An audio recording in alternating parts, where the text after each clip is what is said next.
Hello, everybody. This is Brandon back this time to review the movie Eternals. In this movie, it's aliens come to Earth in ancient history, battling the Deviants to protect mankind. And this is kind of their story. Now, one of the things you can kind of tell is they're supposed to be the inspiration for like the Anunnaki stories of ancient Mesopotamia, kind of the Greek stories or the Greek mythology as well. And that's kind of like try to tie the characters in. For me, with this one, it's kind of an introduction to the characters. So we don't really have like the traditional Marvel characters we've had in the past. So for me, it's much more of an introduction. So you don't have that connection with the characters right away. But they do try to tie that in by tying in with mythology.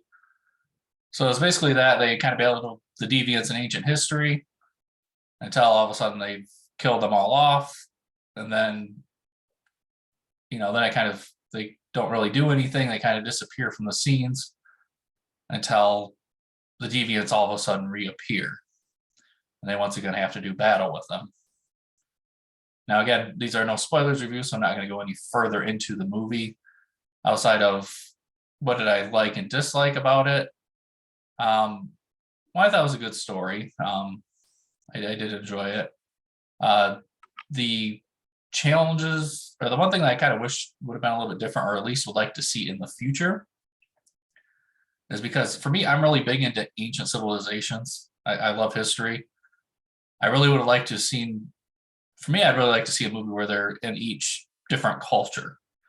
I'd much more like to see it more from the past. There's kind of enough superhero movies that are kind of going on in current times. I'd actually like to see kind of superheroes in the past settings and what this like their take on the Enlil, Enki, the different Anunnaki stories. Have like a movie on that.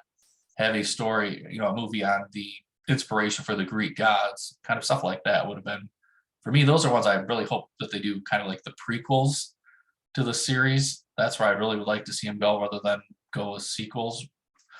But so for me, like on my grading scale, again, my grading scale is 0 to 10. So if it's somewhere in if it's under 5, it means I didn't like the movie, with kind of it coming from 0 up, depending on how close I came to liking it. The closer it is to 5. If it's 5, it means I like the movie. 10, I consider it all-time great. So where would I rank this movie on it? I'd rank it, I would say a 6. It was a good movie. The reason, again, it's just kind of a ranking tier of how great I thought the movie was or not. For me, this is kind of one where it's Marvel's past success is one that might kind of hurt it in the ranks, because I'm comparing movies. When I do my rankings, I'm comparing it with other movies I've watched. So for me, that's why it kind of falls into 6, because Marvel has set a very, very high bar for the superhero movie. So that's why it kind of falls into a 6. Like a lot of Marvel's movies can be rate a lot higher.